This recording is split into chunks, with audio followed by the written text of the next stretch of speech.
هيخلص علينا كلنا. ده كان رأي العالم الكبير ستيفن هوكينج لما اتسأل عن الذكاء الصناعي. طبعا الراجل اتوفى قبل جي بي تي ما يظهر ويبقى جزء من حياتنا، لكن هل نبوءة ستيفن هوكينج بتتحقق دلوقتي واحنا مش واخدين بالنا؟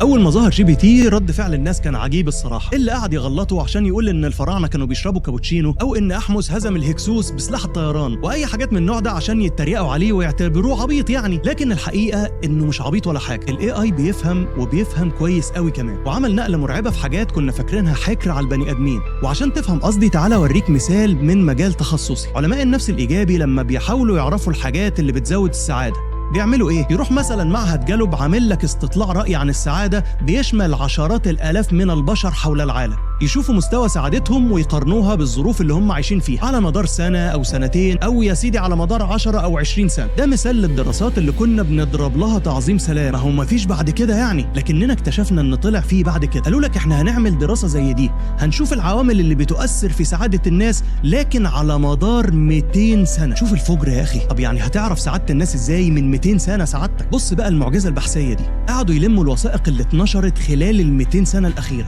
الجرايد والمجلات والمقالات والكتب والتقارير والمنشورات، وقالوا للاي اي بص عليها كده وشوف لنا المواضيع اللي شاغله الناس والمشاعر اللي بيعبروا عنها، وشوف اتاثرت ازاي بالاحداث التاريخيه والاقتصاديه اللي حصلت خلال الفتره دي. وعشان تدرك يا صديقي صعوبه الموضوع ده، تخيل نفسك عالم قاعد في مركز البحوث وجيت لك حطيت على المكتب قدامك 8 مليون كتاب و65 مليون مقال، وقلت لك يلا بقى اشتغل عليهم عشان نخلص قبل اللانش بريك. وطبعا الاي اي اللي لا محتاج لانش ولا محتاج بريك عمل الكلام ده عادي واتنشر في الدراسة دي. اللي عايز أقوله بالمثال ده إنك حتى لو متعلم أحسن تعليم في أعظم جامعة وخدت نوبل يا سيدي في تخصصك، برضه مش هتخلص البحث قبل اللانش بريك. وإذا كان في برامج دلوقتي بتعرف تقرأ الأشعة وتتنبأ بالأمراض بدقة أعلى من الدكتور نفسه، فما بالك بواحد زي أغلب الناس شغلته بسيطة أو روتينية، بيسوق عربية أو يرتب مواعيد أو يرد على التليفونات أو يعمل حسابات. هل هيلاقي مكان في سوق العمل؟ هل الاي اي هيقعدنا في بيوتنا فعلا ويلبسنا الجلابية؟ الواضح إن محدش عارف الإجابة حتى اللي عاملين الاي اي نفسه. لو سمعت الحوار اللي عمله سام ألتمان اللي هو رئيس شركة اوبن اي اي اللي عامله جي بي تي مع ليكس فريدمان أول ما أصدروا جي بي تي وعمل الضجة الكبيرة اللي حصلت، تفاجأ يا صديقي وأنت بتسمع الحوار إن ألتمان هو اللي بيسأل المذيع تفتكر احنا رايحين على فين؟ يا نهار احوس. فتكتشف ساعتها ان مفيش حد سايق والعربيه ماشيه لوحدها، خصوصا ان الاي اي ما عادش النهارده بتاع شركه واحده والصين دخلت في اللعب. يعني الموضوع بقى منافسه بين اطراف عكس بعض، مش خطه واضحه عارفين اخرتها ايه. العالم عشوائي وفوضوي جدا يا صديقي للاسف، والوضع المقندل ده ممكن يوصلنا ل3 سيناريوهات. السيناريو المتفائل هو اللي بيقوله ايلون ماسك لجو روجان مثلا، ان الاي اي هيشتغل عندنا، هنقعد احنا نستجم وهو اللي هيخلص الاجتماع ويسلم التاسك ويحقق التارجت واحنا ناخد المرتب عادي اخر الشهر. وطبعا زي ما انت ملاحظ الكلام ده في الهجايس. السيناريو المتشائم ان شغلانات كتير هتتضرب فعلا، وناس كتير هتسيب شغلها فعلا، وحاجات كتير هتفقد قيمتها لما تبقى مرمية في كل حتة، زي الكتب والافلام والاغاني واللوحات الفنية، لدرجة إن الإبداع نفسه هيفقد معناه بعد ما بقى بيحصل بضغطة زر. وبقت في برامج بتعمل شغل المهندسين والمحاسبين والمحامين والمؤلفين والباحثين، والدكتور نفسه هيفقد شغله أسرع من الممرضة عشان شغلها لسه محتاج لمسة إنسانية هتفضل مكملة معانا شوية لحد ما يتم استبدالها هي كمان بروبوتات التمريض. كل ده هيشقلب سوق العمل بطريقة الناس مش هتعرف تواكبها. ما هو مش كل الناس هتعرف تدرس داتا أناليسز عشان تشتغل ديب ليرنينج انجينير يعني. فالوضع ده هيؤدي لموجة كبيرة جدا من البطالة بشكل غير مسبوق. بعد ما شغلك اللي فاتح بيتك هتلاقي برنامج مجاني بيعرف يعمل. ده طبعا السيناريو المتشائم. السيناريو بقى الأقرب للواقع من وجهة نظري هي التوازن الإجباري.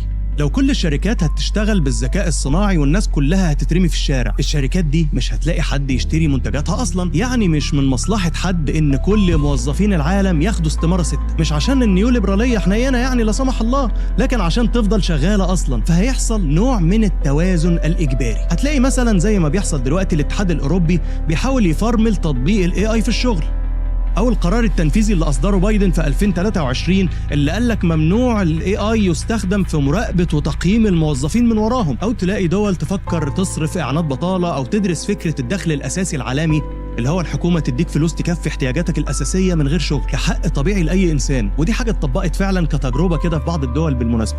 او يبقى في اتفاق ضمني على ان خدمات الاي اي الاستراتيجيه تبقى غاليه جدا، مش في امكان اي شركه تستخدمها فيحافظوا على الوظائف. وده اللي حاصل دلوقتي بشكل او باخر، زي تطبيقات الاي اي الطبيه اللي غاليه جدا. في حاجه شبه كده حصلت اللي هي تطبيقات التسوق الالكتروني، اللي اول ما ظهرت قعدوا يقولوا لك المحلات هتقفل والمولات هتفلس ومش هيبقى في اسواق تاني في العالم ومش هيبقى في حاجه اسمها واحد ينزل يشتري حاجاته من السوق. لكن كل ده ما حصلش، حصل نوع من التوازن لان الناس اتفقت ان الحاجات دي برضو مهمه، والكلام ده ممكن يطمنا شويه، لكن ما يمنعش اننا فعلا محتاجين برضو نطور من نفسنا عشان نستعد للي جاي. زمان كان الواحد يدخل الجامعه يتعلم الصنعه ويتخرج يشتغلها بنفس الطريقه طول عمره، لكن دلوقتي ما عادش الكلام ده. حسب تقرير الوظائف العالمي بيقول لك ايه هي المهارات اللي سوق العمل محتاجها في 2030، سواء مهارات معرفيه او مهارات تقنيه. فكان من اهمها ان التعلم يبقى اسلوب حياه، كل يوم بتظهر تقنيات جديده وبرامج وادوات اي اي، لو مش عارفها هتلاقي نفسك بره اللعبه تماما. وعشان تفهم قصدي تخيل دلوقتي الوضع عامل ازاي. تخيل نفسك واقف بالعكس على سلم متحرك نازل، لو فضلت واقف مكانك هتنزل، فلازم تفضل تتحرك وتطلع طول الوقت عشان على الاقل تفضل واقف في مكانك. خصص يوم في الاسبوع تاخد كورس اونلاين، تجرب برنامج جديد، تقرا المستجدات في مجالك.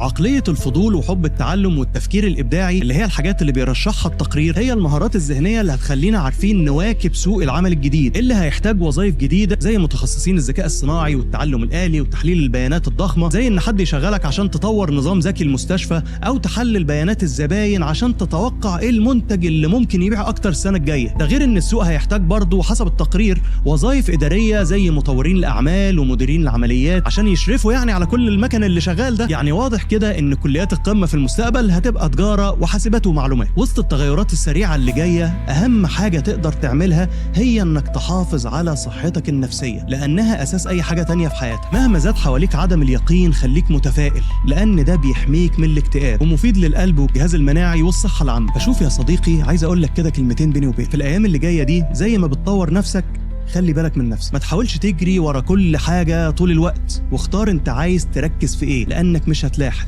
خصص وقت لشغلك ووقت لنفسك، لانك في النهايه طاقتك محدوده، وده مش عيب على فكره، بالعكس، لان لسه من حقنا نفخر اننا بشر مش مكن. ما كنتش متخيل ان هيجي يوم اقول جمله زي دي. الكلام ده طبعا لحد ما الاي اي يبقى عنده وعي، وده موضوع ممكن نتكلم عنه في حلقه تانية. فما تنسوش تعملوا لايك وشير وسبسكرايب لو عايزين المحتوى ده يستمر، وفدتكم بعافيه.